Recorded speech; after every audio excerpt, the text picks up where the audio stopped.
This is a Dancing Stickman production. I literally had $1 million in my bank account for about 2 hours before I had to turn around and pay the other folks that I was working with, and all that money started to go away. And since then, it's just a fight to keep the doors open. Hello, and welcome to the premiere episode of Worldsbuilder, a podcast about the business of creativity. I'm your host, Sarah Brink, and if you're listening to this, you're probably wondering why you're not hearing part 1 of Oops All Witches episode 3, Toil and Trouble. Well, I needed a mid-series break, and interview podcasts are easier to edit than fully sound-designed actual plays. Shout out to Sean Piles and Tess Vigland over at NerdWallet's Smart Money podcast. Hey friends, this is my interview series. And today we're going to be hearing from Kenna Alexander of Coyote Crow Games. Kenna ran one of Kickstarter's biggest ever campaigns for gaming when they crowdfunded for Coyote Crow, which is their tabletop role-playing game set in an alternate future where the North American continent, called Moccasin, was never colonized. Recognizing the hole in the gaming industry where indigenous representation was concerned, Kenna started the Kickstarter campaign hoping to get maybe 300 backers and $18,000 to fund printing and distributing the rulebook, as well as distributing copies of it to reservation libraries. They smashed through their funding goal in 45 minutes. By the time the month-long campaign was over, they had 16,269 backers and had raised $1,073,453. I was backer 1,554, and I was super psyched to talk to them about creating a whole gaming company from scratch in a month under truly wild circumstances. But I have to point out that I recorded this interview with Kenna in January 2025. The regime in Washington, D.C. was only a few days old at that point. I am releasing this episode in the beginning of May. And circumstances for everyone have changed dramatically in the last 3 months. This includes the regime tanking the U.S. economy and also potentially the entire tabletop gaming industry, which might have been smashed to bits by the regime's tariffs. We'll see how it shakes out. But this includes Kenna and Coyote Crow Games. Kenna has had to essentially shut down production. I will expand on my thoughts about our current circumstances more after the interview. But what Kenna and I discussed earlier in the year is how creatives can start working together better and more effectively, and how we can support each other as working artists. The need for community building within creative spaces is even more urgent now. The benefit of looking at creativity from a business standpoint is that businesses are structures designed to be effective at organizing groups of people to work towards accomplishing goals at scale. In the capitalist hellscape, the goal is frequently profit at any cost, but it's not actually required that a business be run ruthlessly. That's just a choice being made by the people in charge. Kenna made a really admirable choice to run Coyote Crow Games ethically and to navigate business decisions in a way that worked collaboratively and towards the welfare of everyone involved, from themselves to their contributors, to their customers, to their community. So I think this conversation is even more important now, and we'll get to it after the break.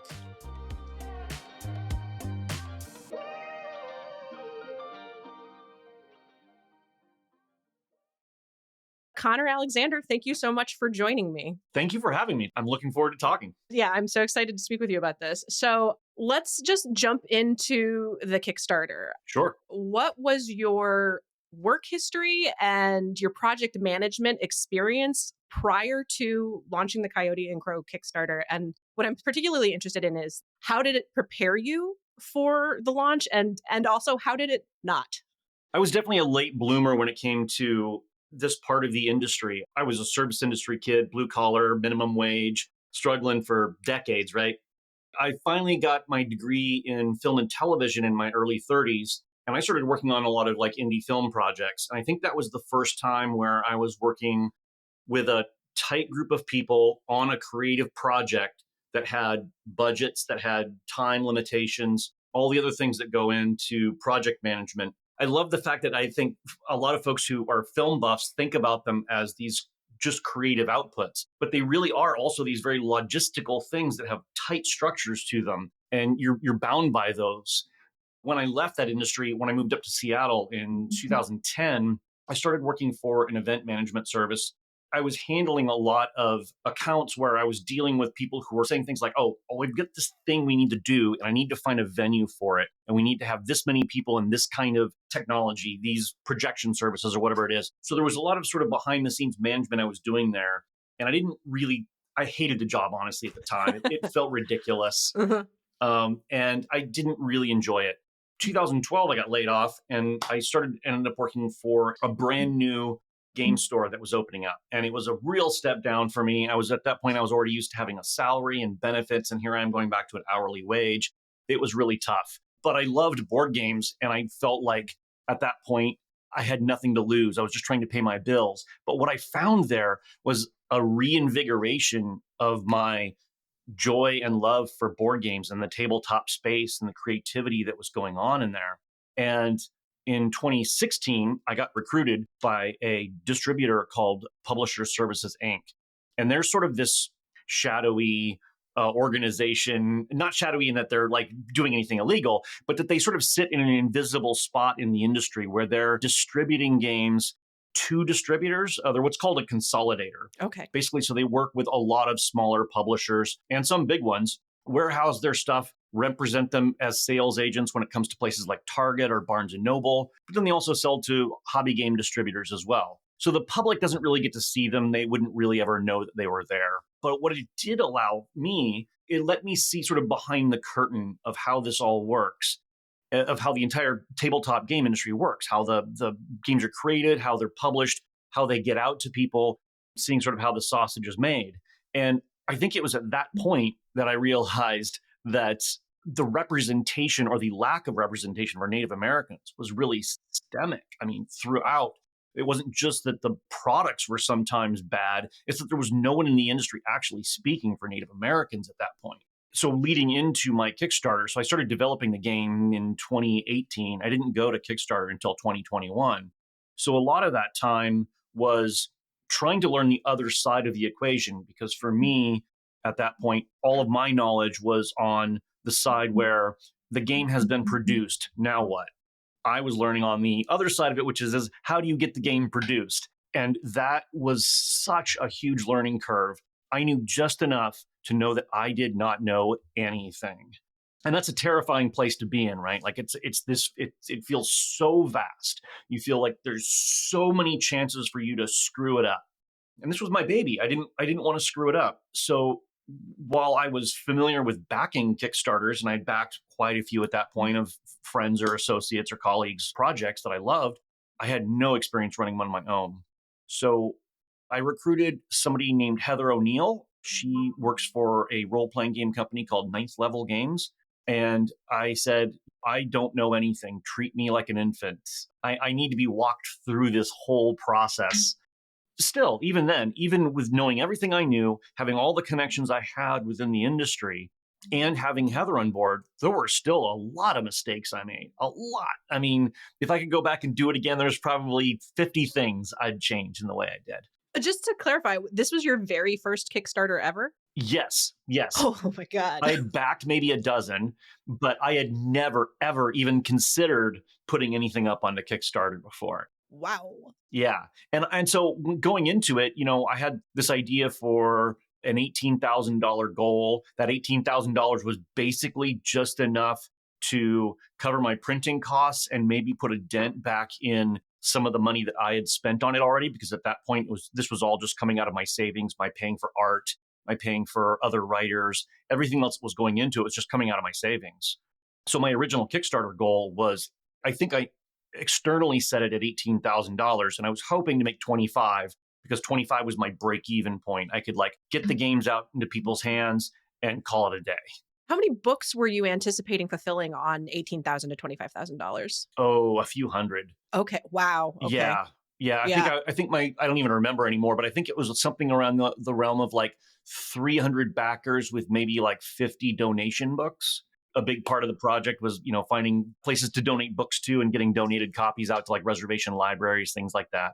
Obviously, I vastly underestimated my audience. Uh, Yeah, it's ridiculous by orders of magnitude, right? I completely blew it on that. That's actually one of the questions I have for you. Like, had you anticipated having to scale up at No, this level? Oh, no. wow. The most hilarious evidence for that is how quickly we blew through all of our stretch goals. We Yeah. had, I think, 5 planned out, and we hit all of them within like a day or two. And then, of course, we're scrambling to come up with new stretch goals that were realistic and I felt like I could deliver on. And we even had to add new pledge levels because there were pledge levels people were asking for that we hadn't considered, combinations of rewards that people were begging for.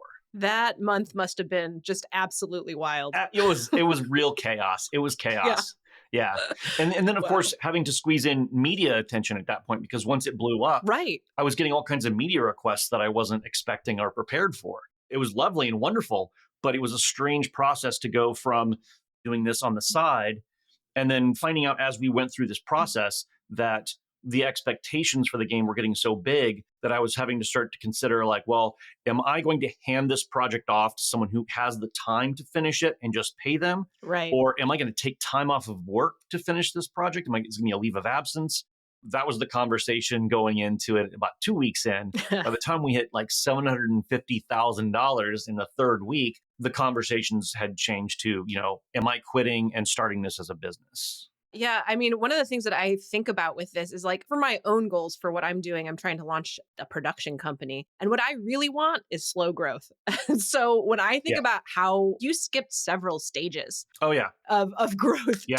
that you had to fulfill absolutely immediately. So what did your team and your organizational structure look like when you were going into the Kickstarter? And then what did it look like when you were coming out of it? Going into it, it was myself and Heather. There was a few folks on board. I would call them friends/contractors, a lot of native folks who would help write for the book that I was in daily contact with and who were sort of cheerleaders for the project. But it was really still just me, Heather literally managing the daily process of the Kickstarter and making sure that like everything was ready to go there. But everything outside of that was pretty much just me in a tight circle of people. And I think at that point, I was dealing with that horrible demon that is trying to decide what to delegate or what you can delegate and what needs to be close and handled personally. And I think that is still somewhat my struggle. I still struggle with finding ways to hand off things in a way that are going to both match my vision. Man, I'm making myself sound like a real control freak here.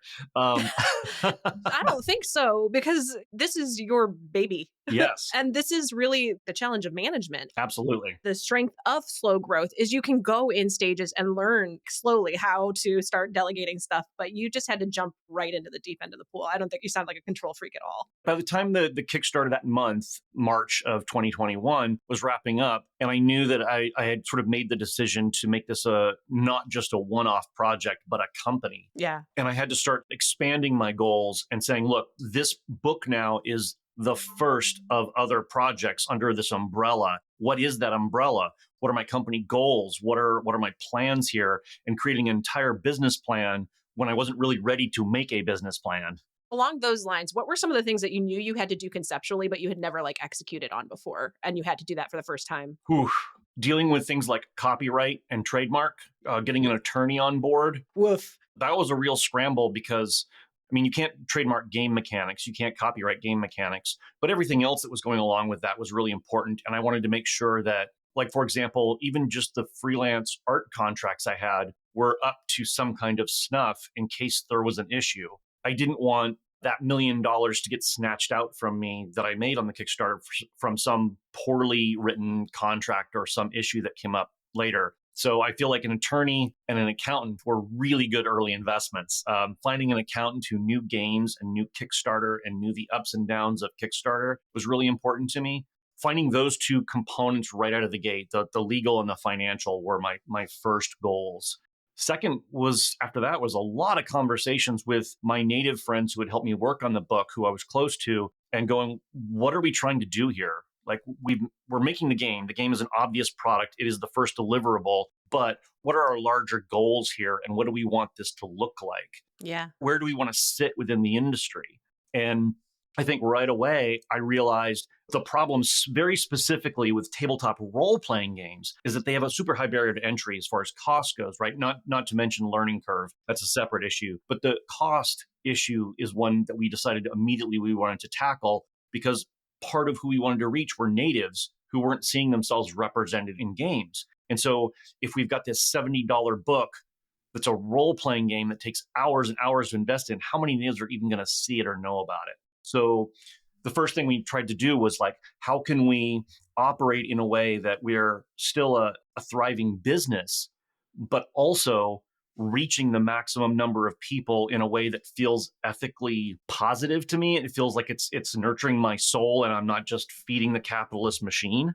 We did things like the free mobile app that has the dice roller in it so that people wouldn't have to buy dice. We did a whole book donation thing to libraries. I've now made the PDF free, or well, pay what you want. It's pay what you want now, so that nobody has an excuse to not be able to get access to the game if they want. That's amazing. But then we also started thinking about like, well, what about things beyond the role-playing game? Things like my dice game Nasi. We wanted like a $20 intro dice game that wouldn't be so intimidating for folks who maybe hadn't gamed beyond things like Clue.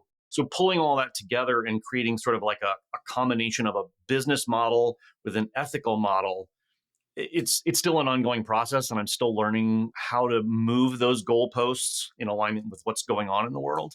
But yeah, that was tough going into that, and I think since then I've actually become more, I think, isolated. The people that I want to be working with are oftentimes either doing this as a hobby or part time, and they've got real lives to go on with, and they can't commit more time. There's a couple of folks who got other full-time positions.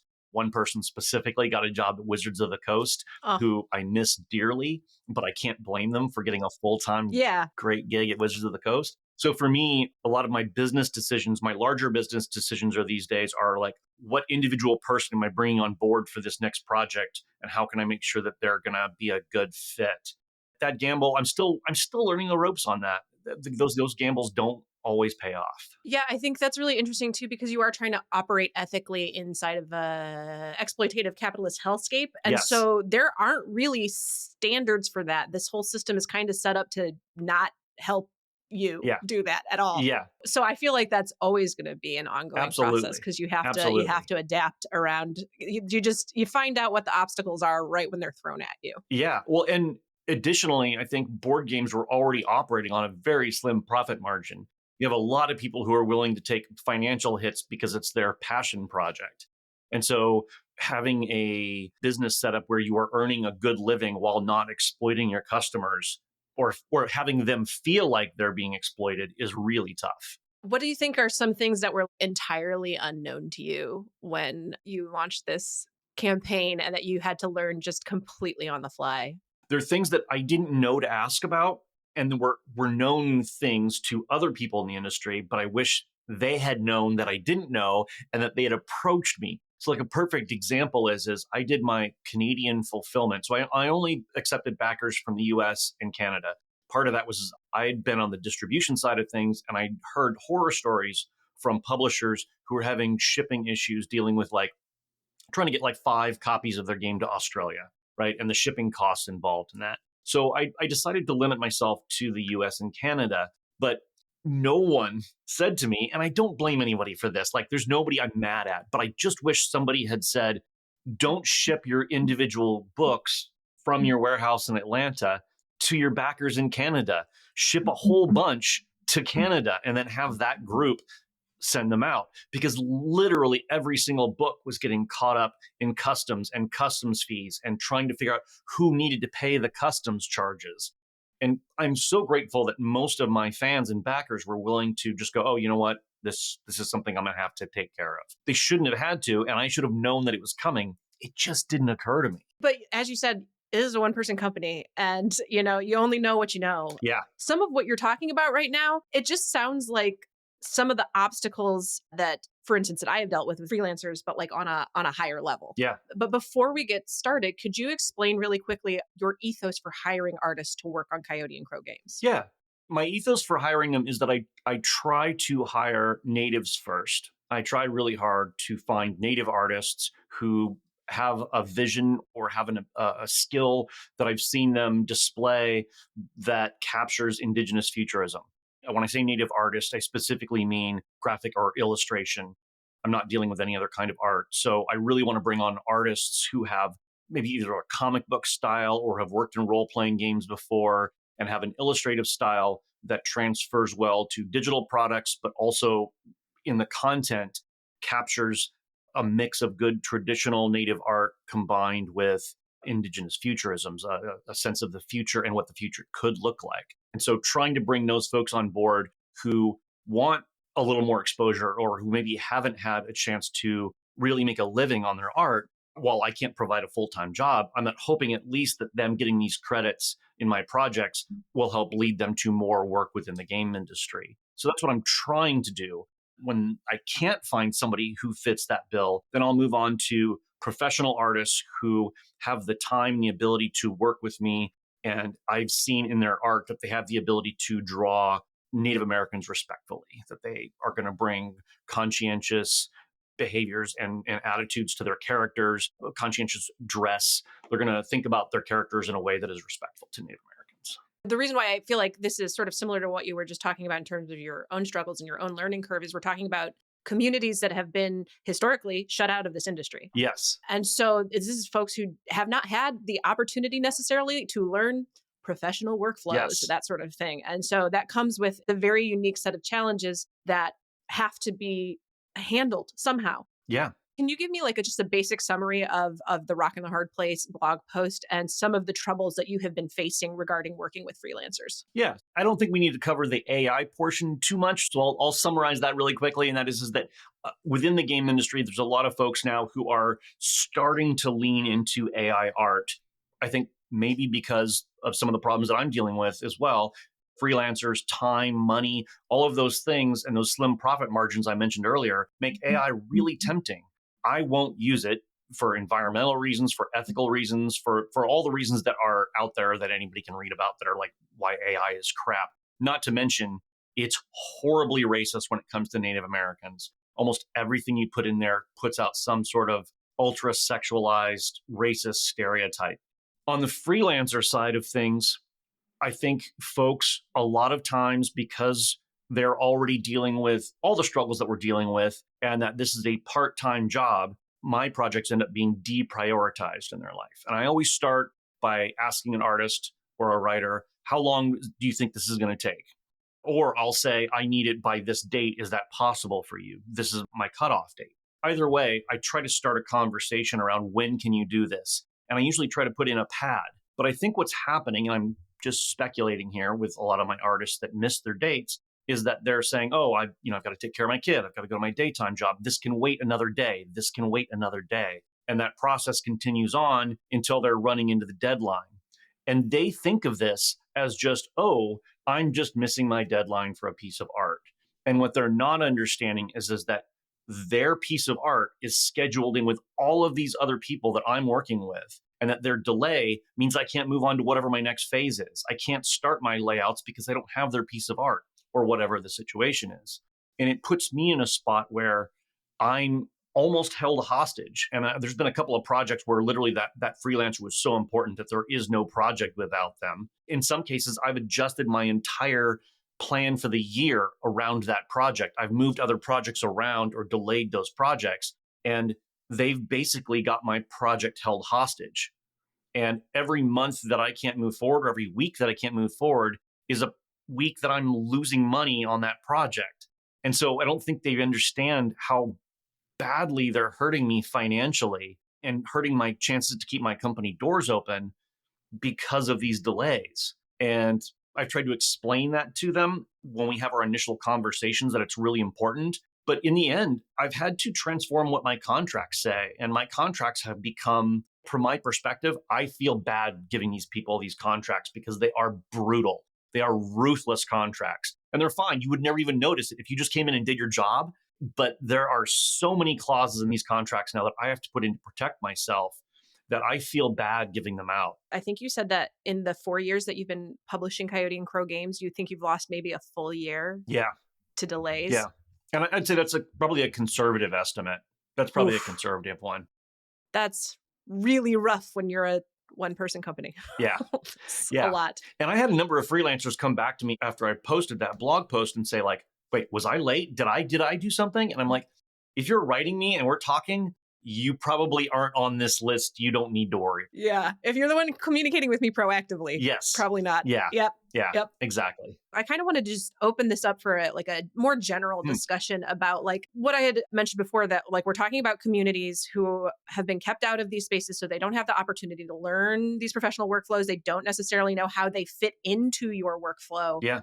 And it was interesting that you said that you try to have these conversations up front, because I've actually dealt with the same thing myself, where I'm trying to be very upfront about what I'm trying to do Mm-hmm. with my production company. I'm trying to work with women and people of color making speculative fiction audio drama, because again, we don't often get a chance to tell these kinds of stories. Yeah. But I feel like those initial conversations don't always land. And that is something that I don't know how. I don't know what to do about it. Yeah. Is maybe keep talking about it. I'm not sure. Yeah. I don't know that I have a clear-cut answer for that either, but I do think that a key there is that no one is ever going to be as passionate about your project as you are. Yeah. Even the folks who I have who are diehard fans of Coyote and Crow and love the game system and the world and playing it and everything else, they're always just going to be putting in a fraction of what I put in. Right. And I think that I tend to, because I am a collaborative person by nature, I like working on teams and I like feeling that sort of energy of working with a team. Yeah. I try to default to a sort of inclusive kind of let's all hug each other kind of environment. And I think the balance between that and just coming down with a hard contract and going, hey, I'm your boss here and I need this done is a tough one to ride. It's interesting because like what you and I are talking about are like business models. And for me, what you're doing is fascinating and admirable, and people should know more about it. And it's why I Thanks. wanted to talk to you in the first place. But yeah, like I have my own model that I'm trying to come up with that creates like future profit sharing for anybody who puts in work on spec. Ugh, yeah. And like, I think it's fascinating. And this means that even if I can't compensate you right now, if this becomes profitable, I will be able to compensate you in the future because we're tracking the work that you do. Yeah. And people are like, cool. And then it's an attempt to sort of like build a Yeah. collaborative organization. And then it's just like, okay, well, I guess I will just keep propelling this forward on my own. It's interesting because in my efforts to foster community and foster sort of an uplifting environment for everybody, there's a couple of instances I can think of where I've done things like, oh, you've got these other projects going on. Like, let's say you make art prints or something like that. If you did art prints, you can go ahead and use the art you did for Coyote and Crow for free. Cool. Just sell the prints. It's okay. I'm giving you permission right here. Yep.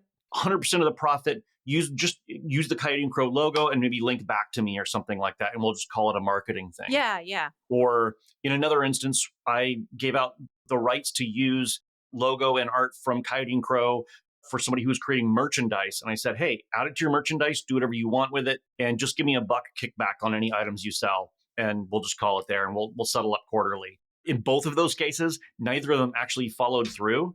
And both of those people I know are struggling financially. And I'm like, I can't do more than give it to you for free. Yeah. And I it's frustrating because I feel like I want to help people. And sometimes I feel like they're not taking advantage of the obvious stuff. Yeah, it's so interesting because you and I are creatives who are dealing with business, and I feel like maybe with a lot of these freelancers, they're just thinking about the creative stuff, and the Yeah. business stuff is maybe not top of mind. So actually along those lines, I kind of came up with like a list of what I need when I work with freelancers that like would make just the business relationship between us so much more smooth. Mm. Some of these are things like self-awareness and self-management, like people who say yes to things, even though they don't maybe have the best handle on what their schedule looks like Yeah. or what kind of obstacles they have coming up. Yeah. So they don't say no, even though maybe they should have. Yes. So then we have these expectations that are being set up top that are from your perspective and my perspective. We're like, all right, this is the agreement we're making. And then Right. it sort of falls apart. Proactive communication. I love that. Yes. It doesn't matter if what you're coming to me with is to say, like, I can't finish this at the time I said I was going to, as long as you're telling me that. Yeah. I can plan for that then. Yeah. Yeah. If I can build that into my calendar and adjust and Yes. adapt, that's great. Then that's helpful. But I feel like what I've encountered is a lot of people who are afraid to disappoint you. Yes. And so they don't say anything at all. Yep.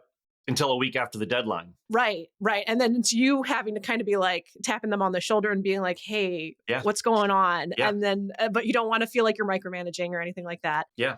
I know for me, I want to help people develop these skills. I Yeah. want them to be competitive as artists in the marketplace and visible and be able to get more work beyond just whatever they're doing with me. I want them to have the credits, that sort of thing. So there's this kind of incumbent responsibility to help people learn these things. Absolutely. What are some of the professional skills that you see as sort of like needing development in terms of working with creatives in this sort of like business environment? One of the things that is reflected in my newer contracts is that there are going to be benchmarks.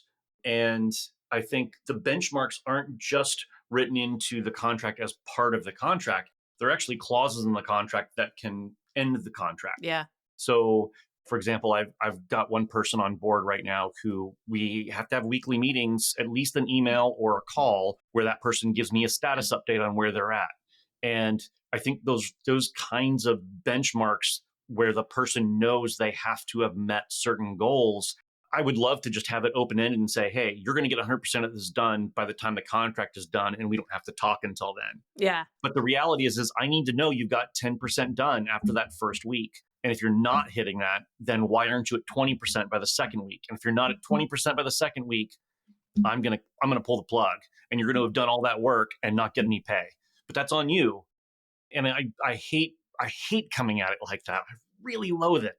But I think in the end, you're training that person then to schedule themselves a little better because they know they have to. Because I am also in the film industry, I'm thinking of it in terms of like deliverables tracking. Absolutely. There's a sense in which it sort of sucks because it like mechanizes the creative process, and Yes. that can make it feel like you're just on an assembly line. Yes. But also on the flip side, in the spaces where they do deliverables tracking and benchmarks and stuff like that, they get stuff done. Yeah. So yeah. And I can't count how many times I've had an artist come to me, who has like maybe a more long-term contract, like say something like 6 months, and they'll come to me after like 3 months and they haven't done anything on the contract. And they're like, I've just been in a really emotional dry spell or a creative dry spell. I'm dealing with all this stuff at home and I just can't get myself into the mindset of art. And I'm like, I get it, but that's also not my problem. Yeah. It's your problem to figure out how to get yourself into that mindset on this schedule. And if you can't, you need to tell me after a month, not 3 months, that you've done nothing for the contract. Like, that's important because I can still take action after a month. It's so interesting because that's like emotional regulation. Yes. And like, it's definitely not my place to come at a person and say like, hey, this is a skill you need to develop. Yeah. But it is a skill you need to develop as a professional creative. Absolutely. I 100% get that. Like, I have definitely had videos I've edited on just be absolutely joyless and I am just turning them out. Yes. You have to know how to get yourself through that. Yep. Absolutely. There are creative folks that I love to death on a personal level on what they create. I want to use them and I can't. Yeah. Because they've proven to me over and over again, I cannot rely on them. Yeah. The consistency thing is really, that's what's been the sticking point for me. Yeah. Like, I'm showing up. I need you to show up too. And, it's interesting thinking about it in terms of a contract because I don't enforce mine. I haven't been good about enforcing mine either. I'm not taking you to court. So what a contract really is just your agreement with this other person. Yeah. And it's become something that's less about like a legal business structure and more about like the relationship. Yep. And it's interesting to think of it in that way because, I just start thinking about like American and English property law and where contracts come from historically, and the fact that this is what we're using to have an agreement between each other and what that's supposed to represent in that sphere. Yeah. But in this situation where it's a smaller publisher working with an independent artist, all it really is just like you putting down, like, this is how we're agreeing to relate with each other. Yeah. And for me, that's something that I kind of need the people I work with to think about. Like, I'm not saying, like, I'm going to chase you down for this work or I'm going to take you to court if you don't Right. fulfill your end of it. But what I am saying is that this is what you agreed to. Yeah. Yeah. And this is how we codified it. It can be really tough, especially because sometimes I don't think they actually read the contract. Yeah. Read the contract, folks. There's a number of clauses in there that I've not had anybody call me out or mention on. I'm like, that's a really serious clause. And Yeah. you didn't bring it up. And I'm like, I'm worried that you didn't read the contract. But I also don't want to insult their intelligence and say, like, did you do your homework? Like, Yeah. like Yeah. that. But maybe, in terms of helping people learn Yeah. workflows and stuff, that might be a thing that should be integrated on our end, is like making sure we actually go over the contract with each other. Also, I think it would be good I should start writing my own contracts in plain English. The last few contracts I've sent out, I've sent over drafts of them before. Mhm. And I'll say, hey, look over this. Let me know if there's questions. I'm willing to adjust language or clarify if you need Yep. if you need some information on something, I'm willing to clarify on it. I have no problem with that. And let's just make sure that everything is cool. And that's worked pretty well, at least in terms of like making sure that that person is on board, because I feel like they're reading a little more closely. And I try to spell out the really big things in the conversation with them. I need these weekly checkups. I've converted now to where nobody gets any pay until I've got the full complete product. Yeah. Like I used to do some up front and some on the back end on the payment. And now I don't do that anymore because I've lost so much money. So much money. I'm thinking about the blog post where you said that you had changed to that structure. And you said you did that because nobody knew who you were. Yeah. And you wanted to show that you are somebody who can be trusted. Yeah. I think a lot about what my responsibilities are as somebody who is in a managerial position, and like what my ethical responsibilities are in the capitalist hellscape.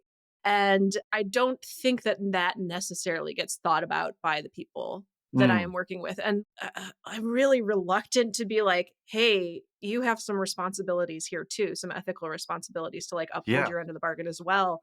And talking about it in business terms feels gross. It does. Yeah. But it is an exchange and it is an agreement. And like, I think thinking about it kind of in those terms might make that conversation easier. So I think in terms of even just starting that exchange, how are you vetting people that you've never worked with before? What does that process look like? That situation has evolved. I didn't really used to vet people at all outside of like, what's your art portfolio look like? Right. I was so much more open door policy and just come on in, we'll take anybody. I don't blame myself for that, but I also think it was really naive to think that was a sustainable model in any way. Yeah. And now I'm leaning more and more on either have I worked with them previously or what other companies have they worked for? Because I know enough folks in this industry now that if they say, oh, I worked for Renegade Games, I can go talk to somebody at Renegade Games directly and get a real reference, not just a cursory, yes, I would hire this person again. I can get actually some background.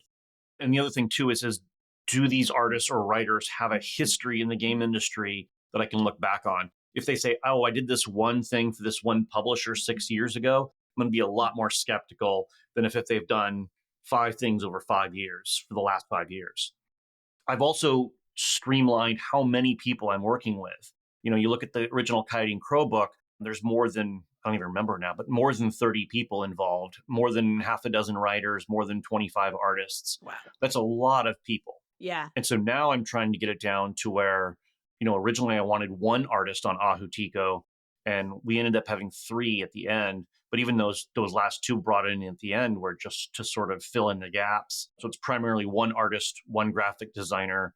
I'm the sole writer on this next book.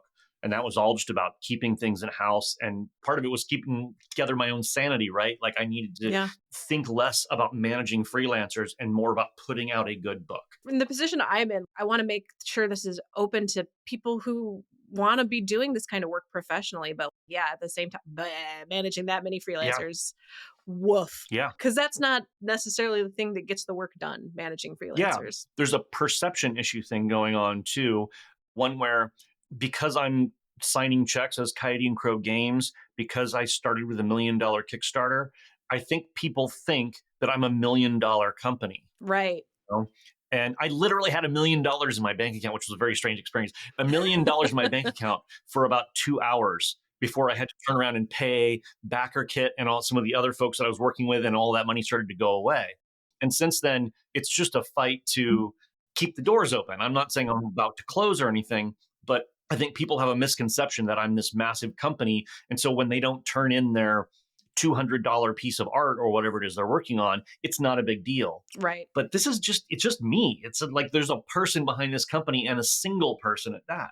And that's something I want to talk about too, because compensation, when your resources are limited, the value of it kind of like shifts around. Because I saw you said you try to make sure you're always paying people minimum $25 an hour, even if they're just sitting at a booth at a con. Yeah. At the same time, when it's a $200 piece of art, like I know what my day rate is. And so I feel like people might reprioritize that because it's maybe not as much as they could make at another job. Yeah, absolutely. And so then we get back into the sort of the issues about self-management and proactive communication and expectation management. Absolutely. When it comes to art specifically, well, actually, no, it's true with writing as well. I have a very flat rate that I will make sure that everybody on the project knows that they're all getting the same because Yeah. it's about equity at that point, and I want to Yep. make sure that everybody's being treated equitably. But the problem is that especially in the tabletop game industry, especially art, not just writing, but art is, I think it's treated more poorly than it is in other industries. And so the standards there are different. So I think if you're bringing an artist who's coming in from outside of the game industry and they want to come in, I mean, like maybe they've worked in video games where there's a larger budget. They're coming in and they're seeing what I can offer. Maybe they're insulted. And I'm like, I'm paying over average rates. This current primacy card game that I'm on, I'm probably 4 years into development on this now. I started it at the same time that I was working on the role-playing game. And I can't even account for how many hours I put into it. But just from payment to other people, I've probably spent 10 grand on it right now. And if that never comes to crowdfunding, that 10 grand is just gone. And then making it up is not ever a guarantee. Yeah. Yeah. This is a very educational conversation for me, to be honest with you. This is a lot of the stuff that I'm thinking about. And it's just like, yeah, how do we foster a better professional environment in these creative spaces so that like people understand scale? I think that's really a thing, like, because like what you said about, I had $1 million in my bank account for a minute and then not anymore. And then gone. Yeah. People hear $1 million and then they're like, wow, that's a lot of money to be able to make something. But really? Yeah. Not at all. And not if your margins aren't high. From someone who spent most of their life earning minimum wage, it was a shocking moment. Yeah, I bet. For sure. So I bet.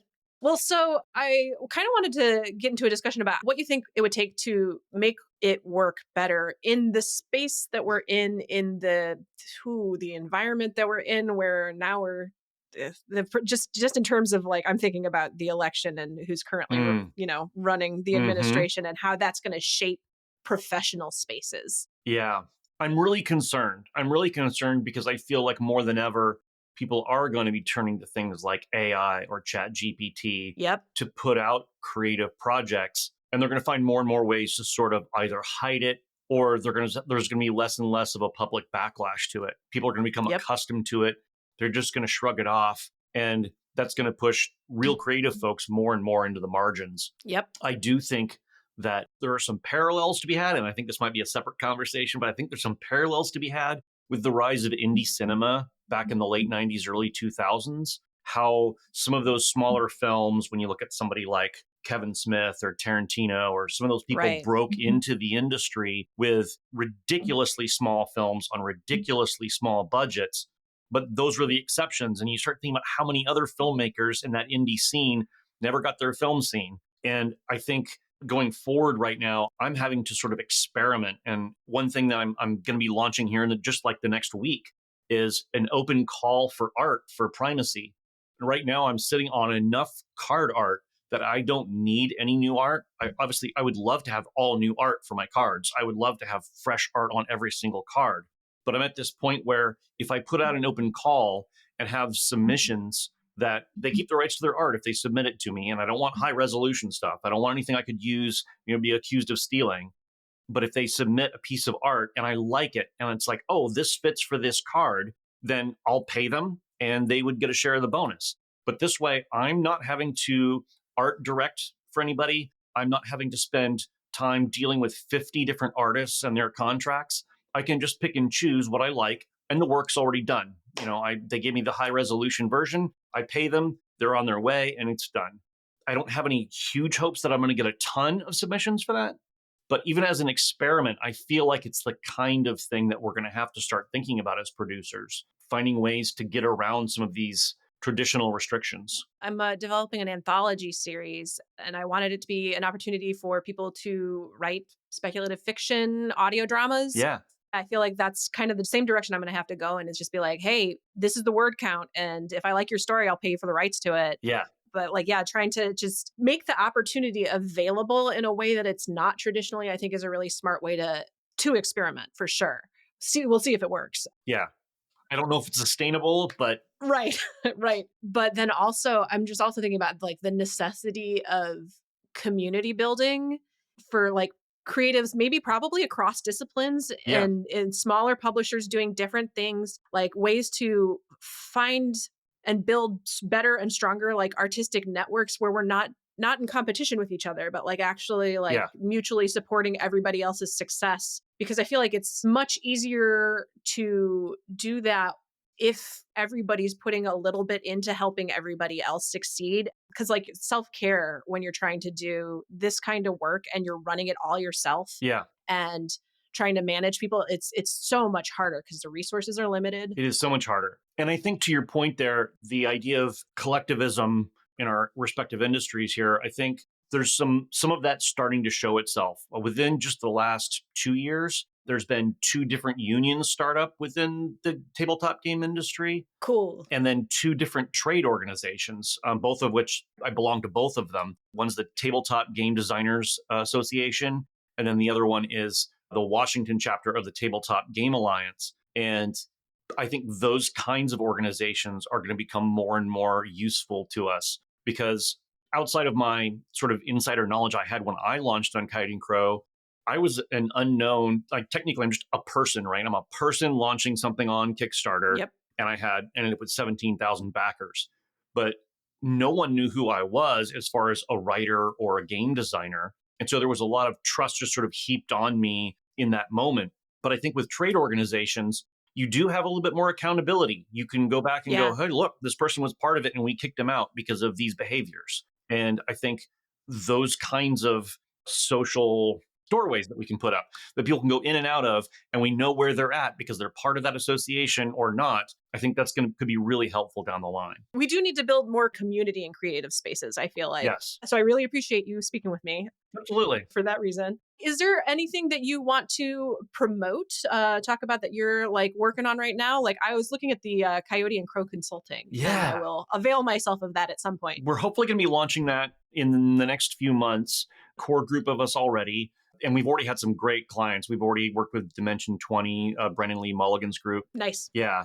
And so our idea for it is that we want to be sort of a central hub for people to come in and either get sensitivity reading at the very least, but hopefully bring them on earlier in the process and help them incorporate natives into their game or their media in a way that makes sense. We're not doing just games. We're doing actual plays. We're doing books, whatever people need. And the idea being is that either we have a consultant on our team that has direct cultural experience, or we will act as a scout if, let's say we don't have any, Hopi on board and you need specifically some Hopi information, we'll act as a scout and vet that person and get you a consultant that works. That's amazing. Yeah. I've been developing an alternate reality game for years at this point. It's like my opus, essentially. Nice. But it's set on the first human colony on Mars. And I've known from jump, like I'm not telling a story about colonization that doesn't have native voices shaping it. Yeah. Because Yeah. that's not my story. Yeah. So I will, I'll be back in touch at some point. But yeah, so we're really just at a stage where I'm nailing down what I want my contracts to look like and making sure that we have the page looking nice. But really, it should be launching here in the next couple of months. Dope. That's so cool. Well, is there anything else you want to promote, let people know about that you're up to? I'm excited to get Ahutico out there, which is the Coyote and Crow expansion. Yeah. Very Pacific Northwest horror mystery theme going on. And then Primacy, the card game, which I think is going to be a very different experience because it's 2-player and competitive. So that'll, I think, be a really fun experience coming hopefully before summer to crowdfunding. Cool. Well, Kenna Alexander, thank you so much for joining me. Yeah, absolutely. It was a real pleasure. Thank you so much. I recorded that interview with Kenna Alexander on January 7th, 2025. It is currently April 26th, 2025. I am doing the edit for the episode. Things have changed in the intervening 3 months.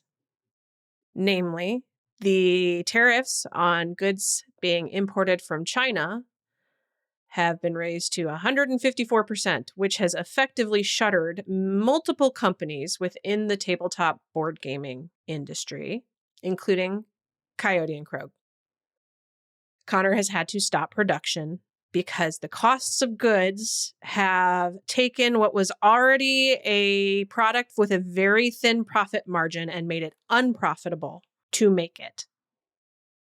I asked Kenna if they had a CTA, a call to action that they wanted me to communicate at the end of this podcast. They said, no point.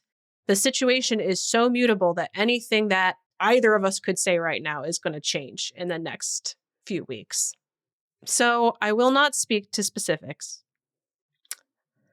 Fascism attempts to crush creativity and imagination because they do not want people imagining better worlds than the ones that fascists create. They want us to believe that we are living in what is our only possible option. There are no other worlds to be built. I doubt that the regime in Washington, D.C. had even a glimmer of a thought for the board game industry when they imposed these tariffs, because those people have no joy or fun in their hearts or their souls. And so just even the thought that people might play a game for recreation probably doesn't even occur to them. They managed to single-handedly swat the whole industry nevertheless. Yes, board gaming is a middle-class hobby, and it's not accessible for people who don't have a lot of money. But it is still something that brings people together for fun and can be shared, and that creates positive shared experiences with people with whom you are in community. They made it more expensive to get board games, and they made it more out of reach for everybody. They've destroyed creative IP. We need to start thinking about what it means for creatives to support each other.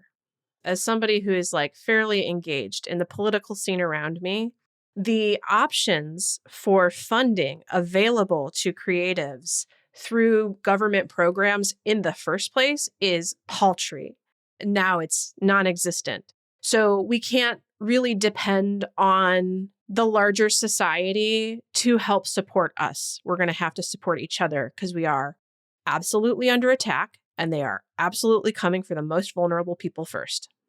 So it's time for us to join hands and figure out what it means for us to share resources and collaborate and help each other get our ideas out. One thing I can say about this place is that our culture is impeccable. The creativity here is just unimpeachable. And we owe that largely to artists who are hailing from some of the most marginalized and vulnerable communities in the United States. For the record, our culture is basically made by Black people. But I also want to credit folks like Kenna and Jackie Kali'ia'a and Joey Clift and Kelly Lynn D'Angelo and Brian Bahi and Jana Schmieding. I am someone who is painfully aware of not just how tight the Native community in entertainment is, but also of how small it is. And these folks are out here doing it. And so we need to think about what it means to support each other's work. The studio system is collapsing in Hollywood. The video games industry is also looking at a collapse. What the regime just did to the board game industry is going to have to force that to recalibrate as well. So we need to figure out what it's going to look like to build a new culture with each other and how we're going to support each other in doing that. That's enough from me for today. Thank you again for joining me for this mid-series break in Oops All Witches and for this premiere episode of Worldsbuilder. After Oops All Witches is over, which will be in August, There will be another few interviews coming out with the one and only Ashlyn Sparrow, as well as Quinn Murphy, game designer extraordinaire, somebody whose imaginative process I cannot keep up with. So stay tuned, and I'll see you next time. Thanks.